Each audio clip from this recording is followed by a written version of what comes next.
أنا دكتور خالد وليد، ربان سفينة النجاة إلى شواطئ بكة القدس. I am Dr. Khaled Waleed, the captain of the ship of salvation to the shores of Baka, Jerusalem. All right, welcome to The Explainer. Today, we're jumping into a really fascinating idea about human history. What if our story isn't just one straight line, but two completely separate chapters? We're going to explore this concept of two humanities, one called Insan and the other, Bashar. So, to really get our heads around this, we need to start with a genuine mystery. I'm talking about stuff archaeologists have found that, well, it just doesn't line up with the standard timeline of human civilization. You know, the one we all learned in school. It really all comes down to one big question. The textbooks say civilization, farming, cities. That all kicked off around 10,000 years ago, right?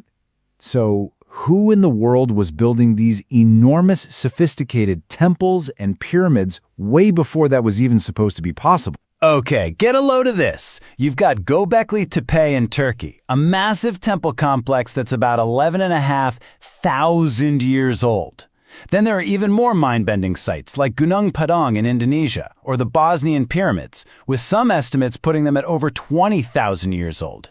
And this isn't just a one-off thing. We're finding these mysterious giant stone structures all across the globe. And this is the real head-scratcher. The official story is that hunter-gatherers, well, they just didn't build stuff like this. You're supposed to need farming and big, settled cities to pull off these kinds of massive projects. But there they are. They exist. And they point to something, or someone, way earlier and way more advanced than we've ever given credit for. So where do we even start to look for an answer? Well, the theory we're digging into today says the clue isn't actually in the dirt. It's in the text of a very well-known passage from the Quran. So in this passage, God tells the angels he's about to place a successor on earth, and the angels' response is immediate. Listen to what they say. It's not a maybe this will happen kind of question. It sounds like they know this new being is going to cause chaos and shed blood. And that brings up a really interesting logical problem, doesn't it? I mean, if Adam was the first man, the absolute first of his kind, how on earth could the angels know what he'd do? Were they just guessing? Or did they have insider information? This is where the theory we're exploring makes its big move. It argues the angels weren't predicting anything at all. They were remembering. They were basically saying, oh no, not another one of these. They had seen this type of creature before, and they knew exactly how that story ended. And that leads us straight to the heart of this entire idea. It hinges on the fact that the Quran uses two distinct words for human, Insan and Bashar. And understanding the difference between them, well, that's the key that unlocks this whole mystery. Okay, so first up, you've got Insan. The best way to think of Insan is like the biological hardware, a fully modern human body, intelligent, with a life soul, the nafs, powering it all. These are the beings who could build those incredible ancient structures. But, just like the angels pointed out, they were spiritually, let's say, incomplete. And because of that, they were vulnerable to corruption and conflict. Then you have Bashar. This is the Adamic human. Now, the hardware? It's exactly the same, biologically no difference from Insan. The change is a massive software upgrade. The Bashar receives a divine spirit, the Ruh, straight from God. And that is what changes everything. It turns them into a Khalifa, a true successor who is now spiritually responsible. So let's just lay it out side by side. Both Insan and Bashar have the physical body and the life soul, the nafs. But the absolute game changer, the one crucial addition, is the Ruh, that divine spirit. That's the upgrade. It's what takes a being from just being a smart animal, really, to being a spiritually accountable human. So, think about what this means.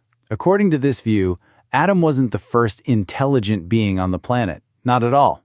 He was the first Bashar, the first human to receive that spiritual upgrade, kicking off a whole new chapter for humanity, a chapter of spiritual purpose and accountability. Okay, so if we accept this premise, how does it change the way we look at our own history?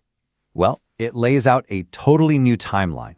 one that tries to weave together these scriptural ideas with the actual evidence archaeologists are digging up. The model basically breaks history into three big chunks. First, the Old World, everything before about 12,000 BCE. That's the age of Insan. Then comes the Middle World, starting around that 12,000 BCE mark. That's the dawn of Bashar, the age of Adam.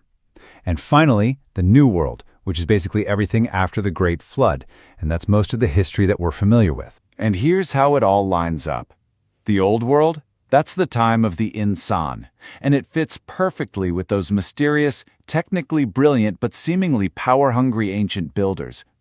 Then, the Middle World, the age of the first Bashar, that lines up with early Sumer and pre-dynastic Egypt, places where we suddenly see the emergence of moral codes and laws.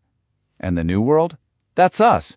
The age of global empires, the cycles of faith and corruption we see throughout recorded history. Now here's what makes this idea so interesting to a lot of people.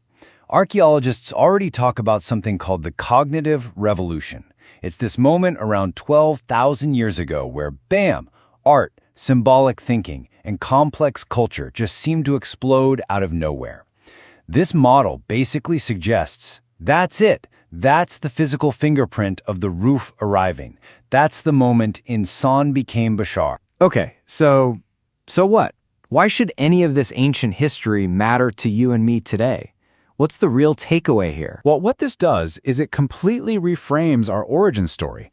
It says we didn't just slowly evolve out of the caves in a straight line. Our story is a drama, a story defined by one critical moment, the moment we were transformed from a creature of just biology into a creature of both biology and spirit. 2. That's the key number. It's like we have two legacies.